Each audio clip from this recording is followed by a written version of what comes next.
Hallo zusammen und herzlich willkommen zur neuen Podcast-Folge von Growing Abroad. Dieses Mal bin ich, Anna, alleine ohne Jenny hier, aber habe einen ganz besonderen Gast mitgebracht, und zwar die Emily. Die Emily war meine Local Koordinatorin während meines Austauschjahres in 2014, 2015 in Michigan und hat selbst auch schon einige Schüler und Schülerinnen gehostet. Und heute wird es ein Q&A mit ihr geben. Und dementsprechend werde ich jetzt gleich auf Englisch switchen. Und ich hoffe, ihr habt ganz viel Spaß dabei und lernt ganz viele neue Sachen. Und genau, starten wir einfach mal rein. Hi, Emily. Thanks for taking time out of your day to talk to me today and answer some questions. Would you like to introduce yourself quickly so everyone knows who I'm talking to? Sure. Hi, Anna. Thanks for letting me do this with you. I'm excited about it. My name, as she said, is Emily. I work with International Experience, the organization that Anna came to the US with back in 2014-15. And I was fortunate to be her local coordinator while she was here. And I am still with International Experience in a variety of roles. Nice. Okay. And how long have you been working for iE in total? I started in March of 2008. Nice. So it's been a while. And Been a while. I mentioned in Germany that you were a local coordinator as well and that you've hosted students yourself. What is your current role, or how long were you an LC for, or a regional director? When I came to IE in 08, I started as an area supervisor because I had exchange student experience. So while I also did the local coordinator role and placed and supervised students myself, that was the funner part of the job. I had an area that I supervised and a team of local coordinators. And then in 2010, I became a regional director, and our regional directors also fill in a variety of different roles depending on the time of the year and what needs attention at that moment. So as a regional director, I also helped with compliance and IT, and I'm a ARO, alternate responsible officer, with the US State Department in regards to like visa issuance. And my current role is operations, which means I do anything from IT to working with the partners in the home countries and whatever else needs done at the moment, and convalidation for our Spanish students, which is a big part of what I do. Okay, nice. And as I mentioned, you've already hosted students yourself. What was the first time that you hosted a student? How did you decide to do that? I knew somebody who worked in student exchange who had been asking us for a few years about hosting. And in 2004, we were in a place where we actually had space to bring another person into our home. So Diane came over in 2004 and met with us, and we selected a student. And at the time, my husband was a third shifter, so he went to take a nap before work. And when he woke up, he learned that we had decided to take a second student. So we had two kids our first year as a host family. And then while the girls were here in February of 05, my local coordinator, Diane, talked me into working in student exchange. Okay, nice. And so it's been a while since 2004. How many students have you hosted in total since then? And do you remember from which countries they all were? I do. We've had 11 students.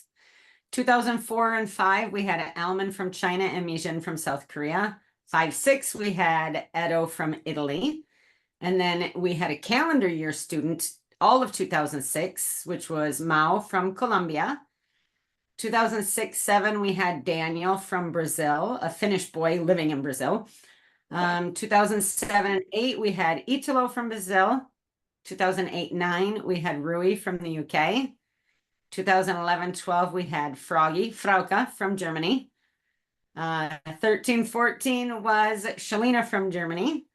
14, 15 was David from Switzerland. And then we took 15, 16 off. In 2016, 17, we had Bina from Thailand. Nice. I like how I know some of them because I've seen pictures You on do know it some of it. or something. And David was actually there at the same time, so that was really cool too, that we got to hang out and do things together. That was really cool. It And was great.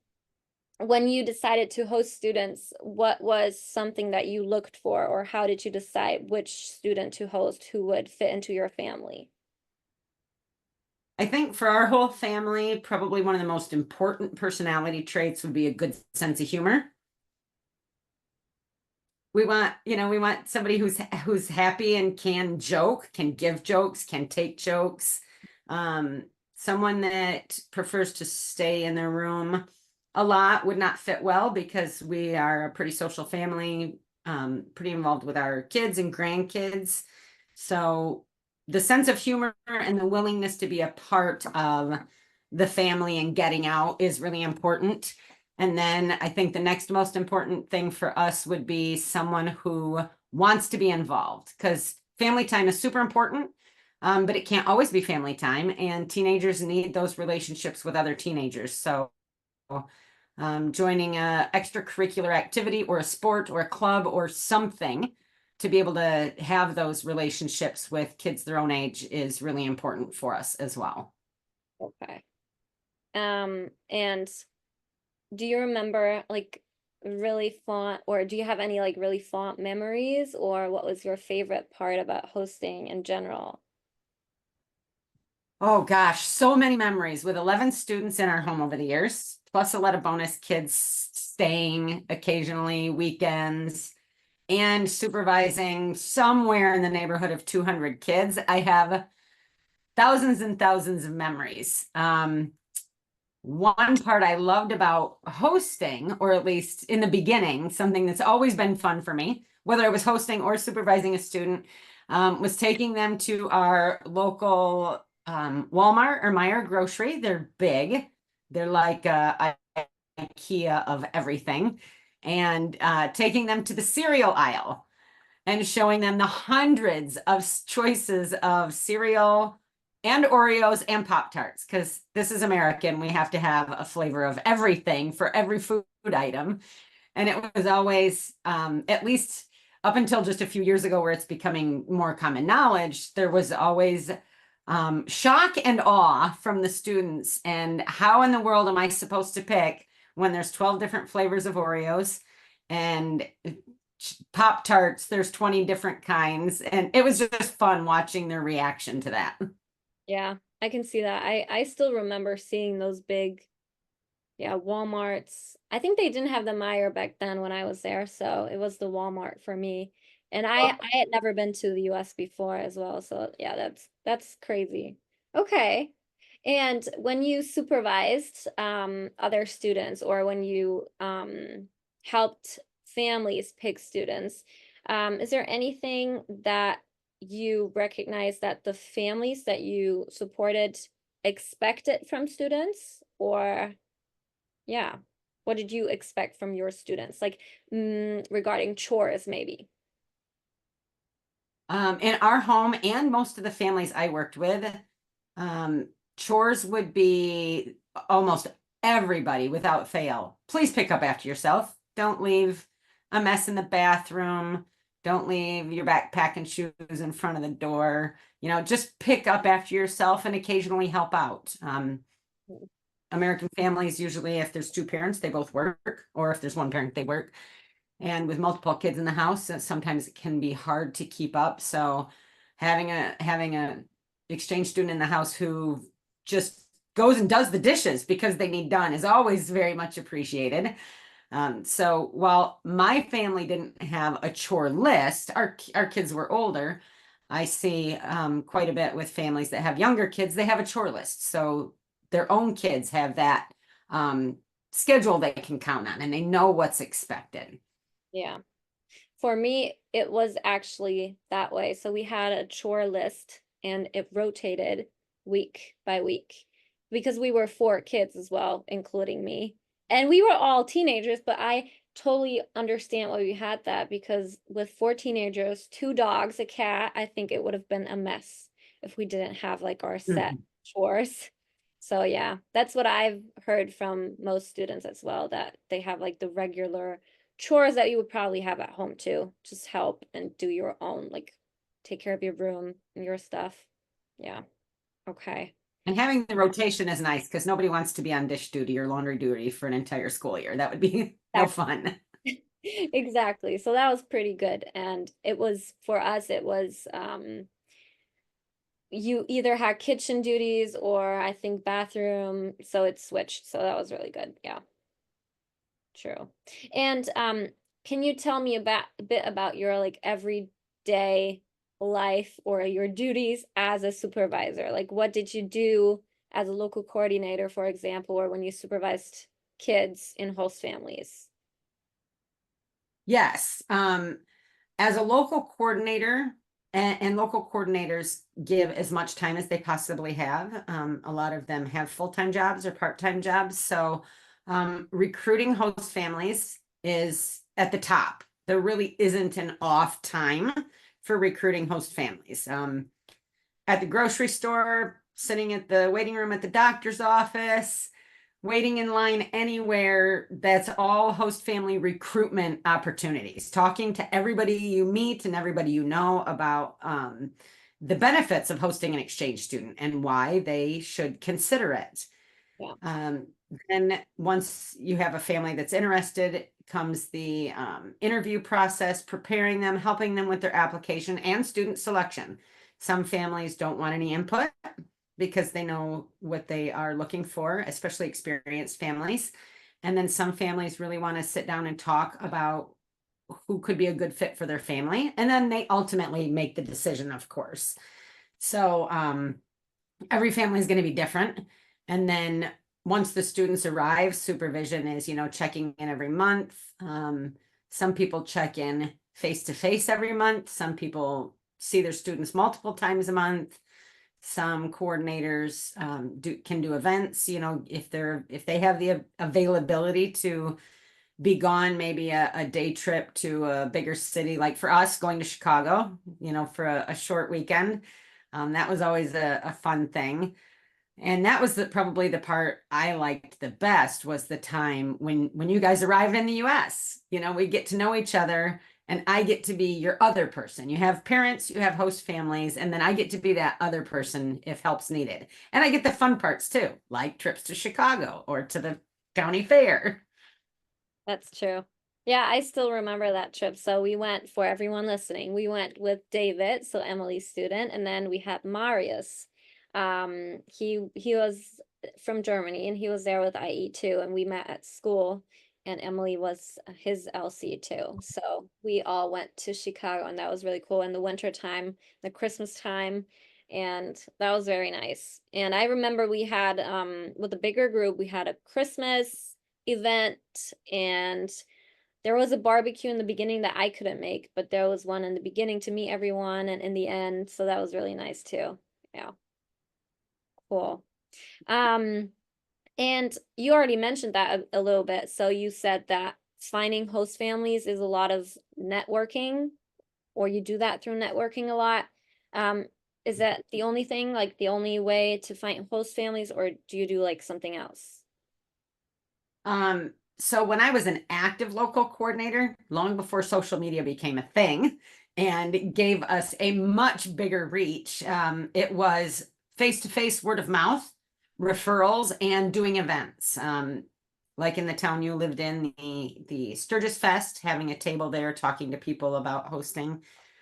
Open houses at schools, parent-teacher conferences at schools, local community, one-day events, weekend events, county fairs, having a table there staffed always. So there was always a IE person that people could talk to. And sometimes even bringing our exchange students with us to those events to talk to people. That was always really successful. Yeah. And now social media has changed things a lot, which is great because the reach is much bigger for all programs in the US. Well, I expect all programs around the world.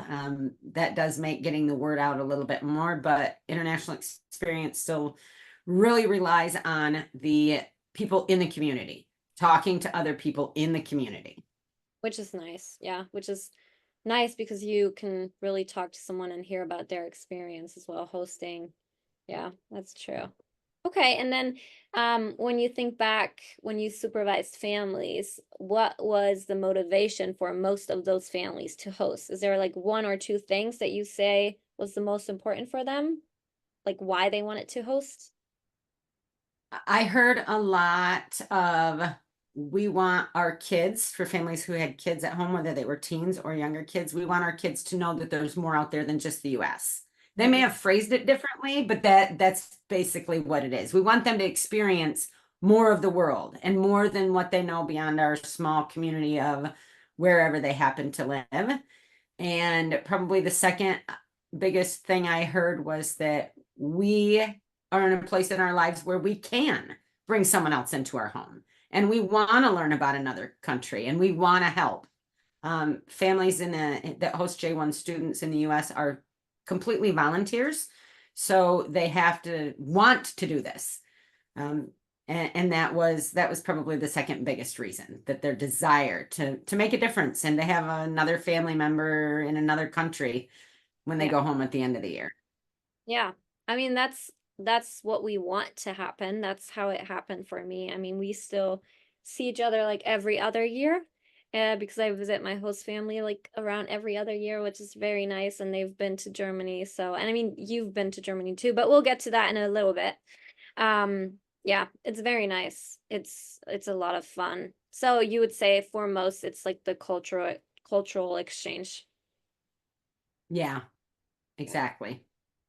And you mentioned that before as well, that you have families that need a bit of guidance to find a student, and then some did it on their own. When you supported families in finding a student, how would you do that? Like, how would you try to find a match for a family? What would you look for?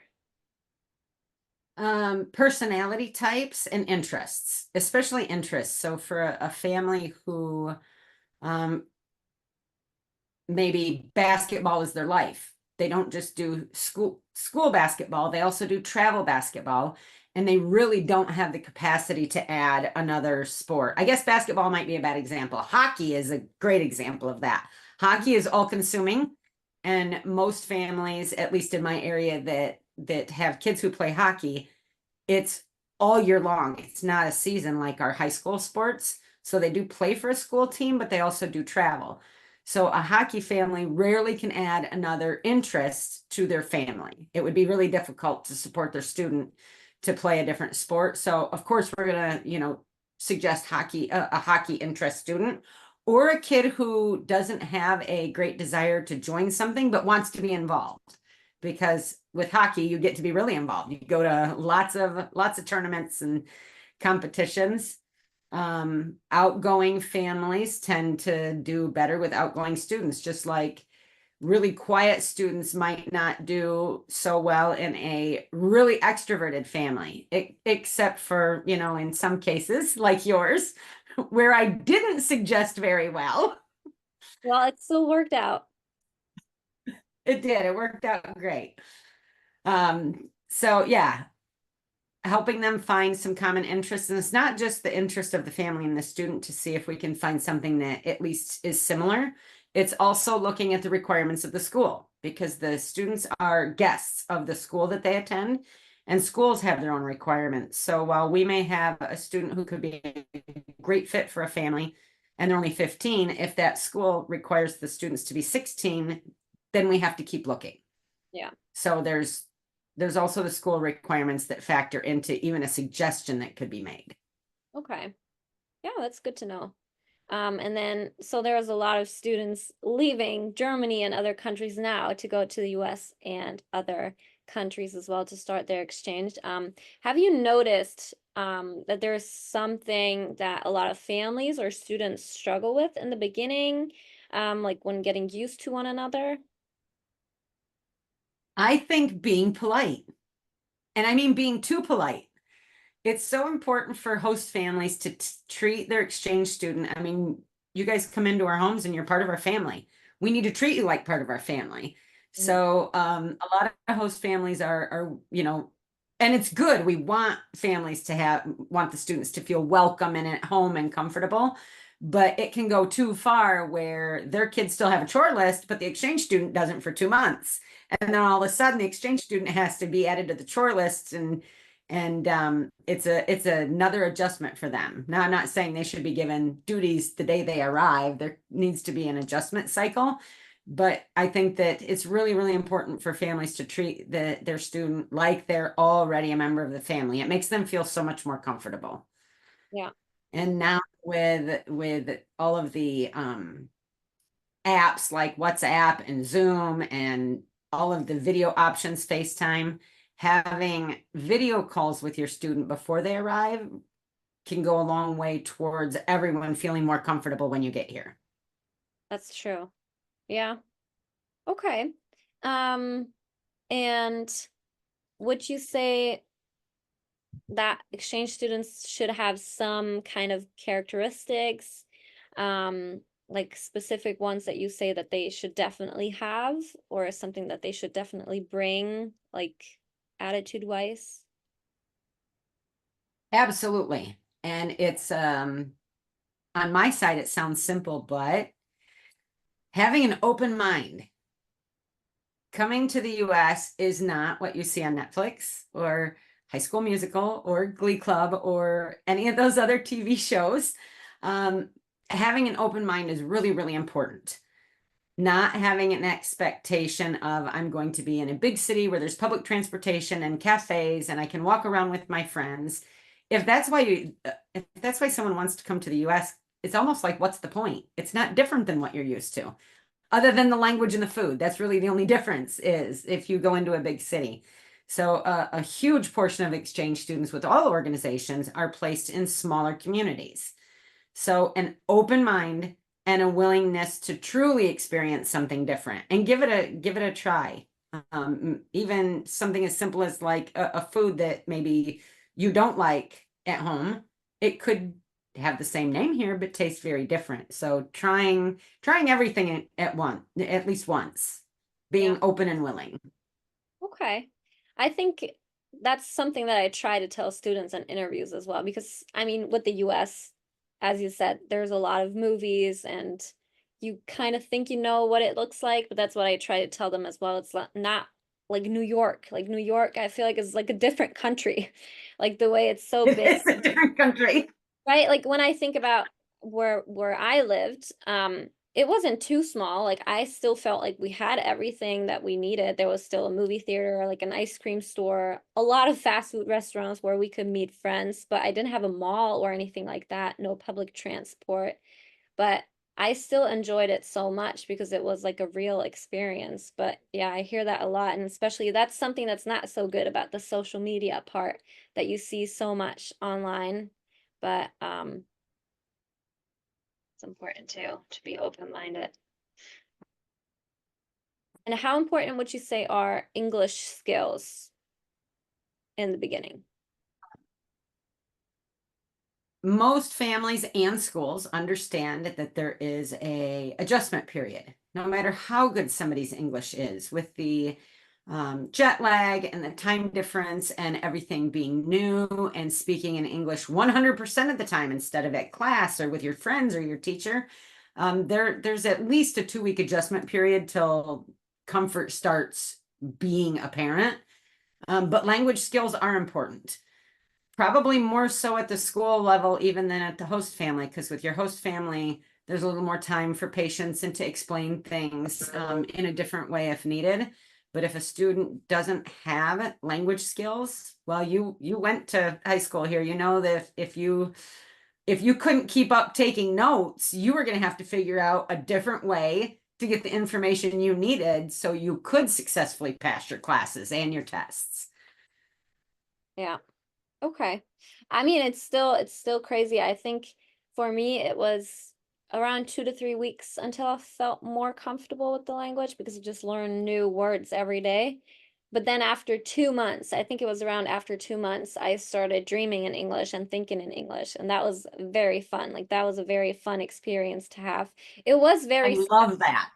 yeah, but it was very sad when I went back home and it started to go away slowly. Like when I remembered, like when I woke up and remembered I didn't dream in English anymore. That was pretty sad too. But I mean, my English is still like on a different level if I wouldn't have gone to the US at all. But I think that you adjust pretty quickly too, but I think it helps a- at least a little bit when you understand enough. But I feel like there's so much time to prepare before as well because most students apply like a year in advance or at least like half a year in advance. So I think there's still a lot you can do at home too. Yeah. And I've seen a huge change in the English ability from when I first started hosting and working back in '04 and '05, because other countries are teaching English at a younger age. So kids now are coming with already having studied 3, 4, 8, 10 years before they ever come to the US. Yeah. So even those countries where English is not taught quite as much and it's a much more difficult language for them to learn, the students are definitely advanced today over what they were 5 and 10 years ago. Yeah. Well, now during our interviews, I have a lot of students that tell me that they already watch shows and movies in English, especially like on Netflix because it's so easy to change the language. And that wasn't possible for me back then. I mean, we didn't have Netflix before I came to the US. I learned about it in the US and I think it was very new, which is crazy to say. But I mean with DVDs you probably would have been able to like put it on English, but a lot of students do that now that I talk to, which I think is like really good. It's like really good practice. Yeah. And Okay. reading out loud in English is something I really recommend to kids who feel uncomfortable with their spoken English, even if they just do it alone in their bedroom, a couple of months of that before they come on exchange. The more you hear yourself speak English, the more confident you are, and the more you can correct things that you hear yourself. Yeah. Even for kids who don't love to read, pick up a mechanic's manual or a book about sports or whatever interests you have and read it out loud. I think it really does make a difference. That is a good idea. I sometimes tell them that they should at least try to introduce themselves in English and like practice that at home in their room if they don't feel comfortable doing that in front of someone else, because I think that's so important to be able to do that in the beginning to like introduce yourself. But reading a book, like reading that out loud or like a paper, that's a really good tip as well. Okay. And Um, so I already mentioned that I come to visit every now and then, and I know that we always spent time together, and I hardly know the answer to this question, but did you stay in touch with your exchange students that you hosted or supervised? yes, and yes. Depending on, of course, the time difference and, the kids we hosted and the kids I supervised are all adults now and they have, a job and some of them have a family. But yes, there is still some level of contact. The only student we don't have any contact with that we hosted was our girl from South Korea, but that was back in 2004. And there was no social media. You made a long distance phone call or you sent an email, and emails change, phone numbers change, and we lost touch after she came back to the US and went to one semester of a private school on the West Coast and then went home, and we lost contact. But the rest of them, yes, we're still in touch with. That Nice. kind of goes back to what you asked about a favorite memory, the staying in touch. Twice in our lives, in our hosting life, we had one of our former students show up unexpectedly, completely unexpectedly, like, surprise, I'm here. Oh, And I still think back on that. Our boy from Colombia, I was in my office working, my husband was at work, and somebody knocked on the door and I told him, come on in. I walked out of the office and there he was. He was standing in my living room. that's It nice. was super cool. And then David, who you knew.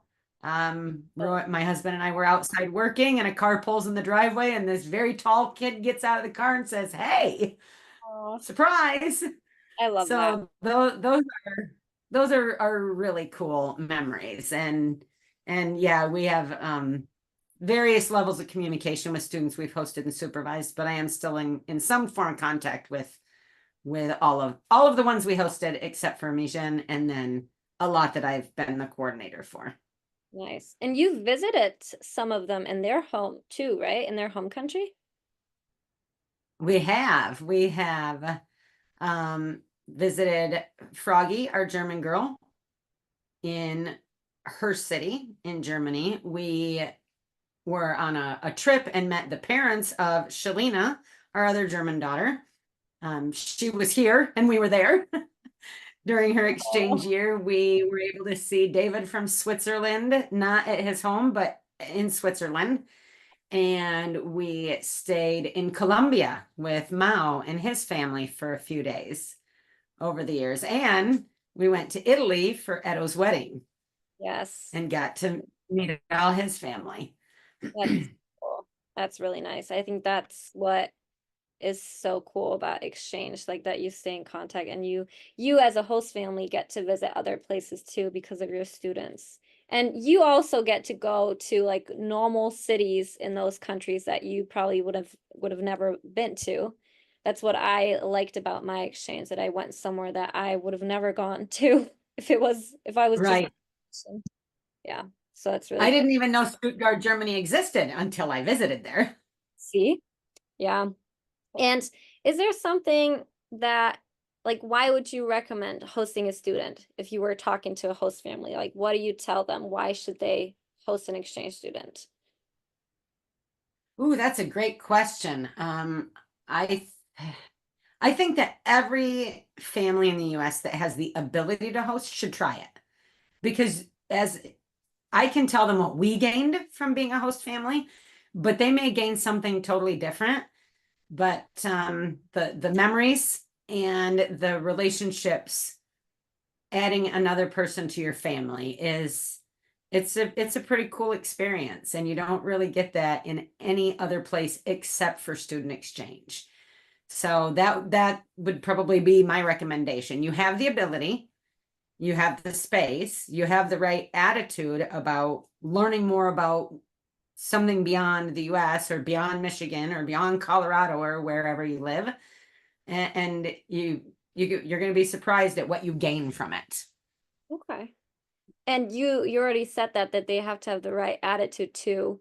Like you said you would recommend it to everyone who has the ability, but like what kind of families do you look for as well? Like do you want them to be open-minded? Is that what you expect from host families too, the way that you expect it from students?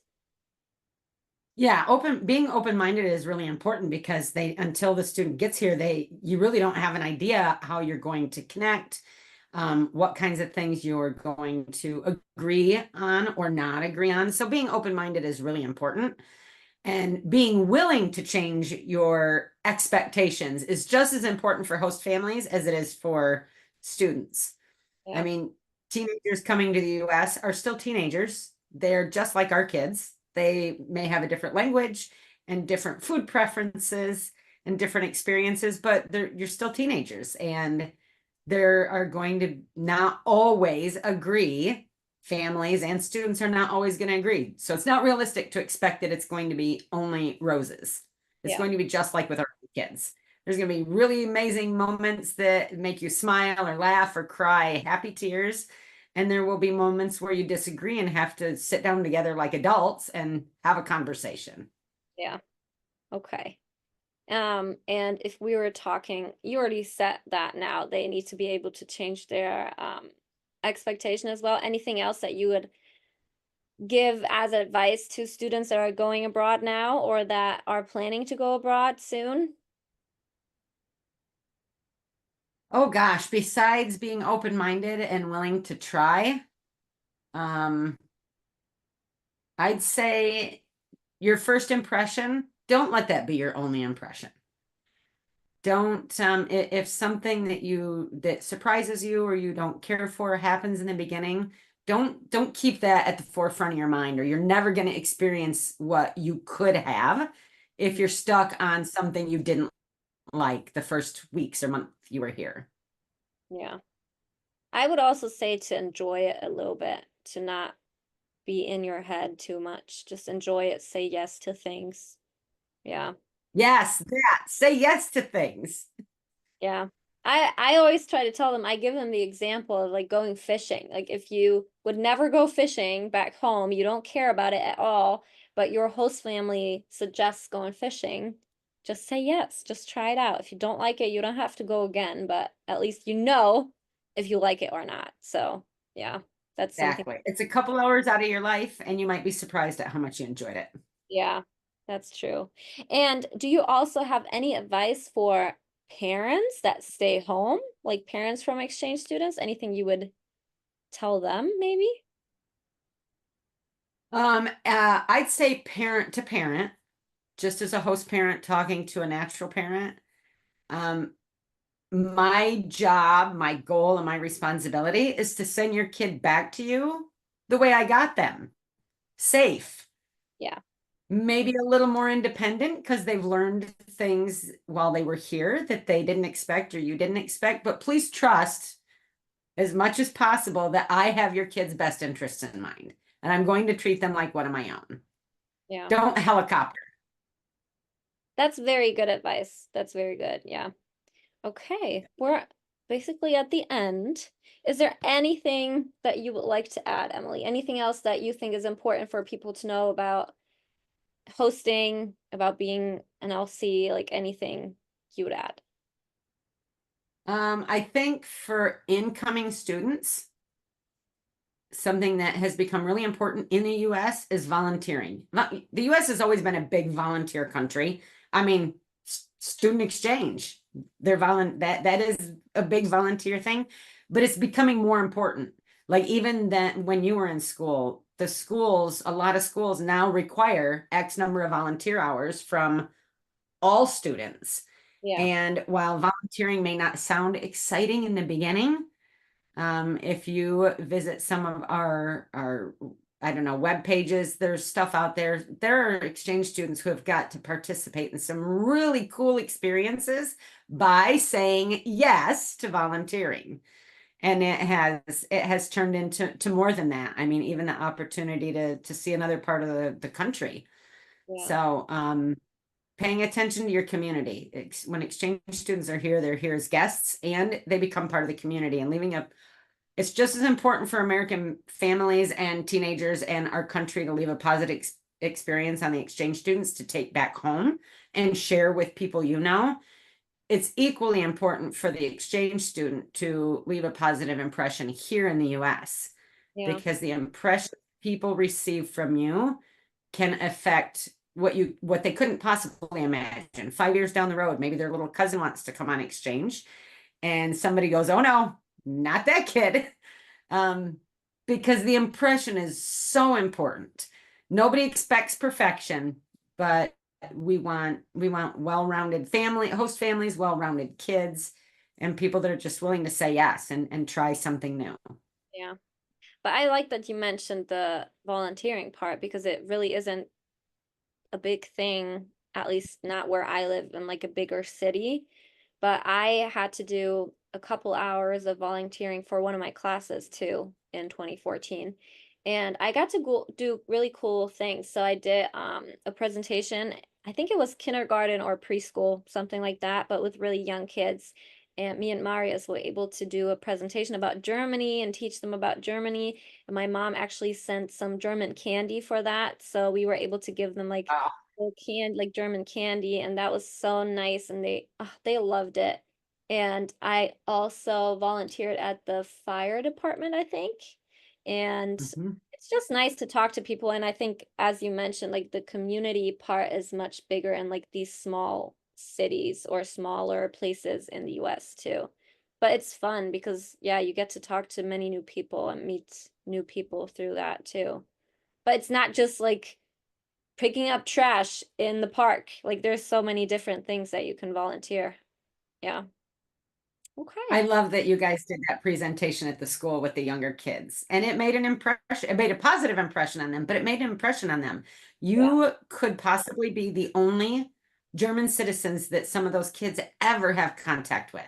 And Ja. that's something that they're going to remember. They're going to, when they're older, they're going to remember that nice young girl and that nice guy from Germany that came and talked to my class. And I think that's really, really cool part of what exchange students can give back to their community. Yeah, that's true. Well, thank you so much for talking to me. It was You're a welcome so much. And I think that, or I hope that the people listening got to learn a lot. So that's very nice. I'll switch to German one more time before we end this. Ja, Okay. wie gesagt, schön, dass ihr alle zugehört habt. Ich hoffe, dass ihr ja ganz viel lernen konntet oder Neues erfahren konntet. Und wenn ihr noch weitere Fragen habt zum Thema Local Coordinator oder Hosting, irgendwas, was euch einfällt, dann schreibt uns gerne wie immer auf Instagram. Und ansonsten wünsche ich euch alle noch einen schönen Tag und sage bis zum nächsten Mal.